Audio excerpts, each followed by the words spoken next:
ध्यानमूलं गुरुरमूर्ति पूजामूलं गुरुपदं मंत्रमूलं गुरुर्वाक्यं मोक्षमूलं गुरुकृपा।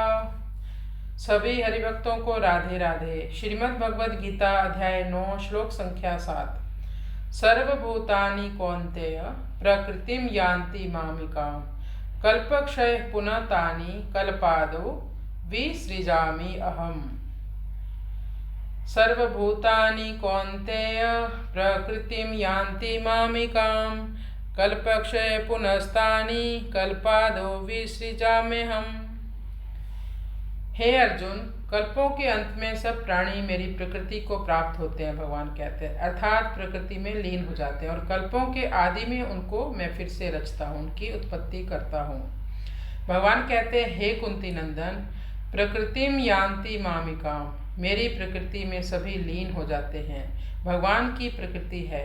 ये कब लीन होते हैं? कल्पक्षय पुनः तानि, जब एक कल्प का अंत होता है। ब्रह्मा जी की आयु जब पूरी होती है उसे कहते हैं कल्पक्षय। ब्रह्मा के एक दिन को एक कल्प कहा जाता है। ब्रह्मा की जब पूर्ण आयु समाप्त होने पर जब ब्रह्मा जी लीन हो जाते हैं उस समय महाप्रलय होता है। महाप्रलय में भगवान की प्रकृति में सब जीव चले जाते हैं, उसे कल्पक्षय कहा गया है। कल्पादौ विसृजामि अहम्, जब ब्रह्मा जी पुनः प्रकट होते हैं उस महासर्ग को कल्पादौ कहा गया है। उस समय भगवान कहते हैं, मैं पुनः सृष्टि करता हूँ। क्षुद्र से क्षुद्र जीव की भी सृष्टि मैं करता हूँ। इस सृष्टि में कितनी विविधताएं हैं, इसके पीछे सबसे बड़ा कारण है सृष्टि में 3 बातें मुख्य हैं: उत्पत्ति, स्थिति और प्रलय। साधक की दृष्टि संसार की स्थिति की तरफ ही रहती है, इसलिए पहले के श्लोक में स्थिति की बात कहकर आप भगवान इस श्लोक में उत्पत्ति और प्रलय की बात कहते हैं। तात्पर्य है कि उत्पत्ति, स्थिति और प्रलय तीनों ही समग्र परमात्मा से ही होते हैं। कृष्णाय वासुदेवाय हरये परमात्मने प्रणतक्लेशनाशाय गोविंदाय नमो नमः। कृष्णं वंदे जगद्गुरु। जय गौ माँ, जय गोपाल।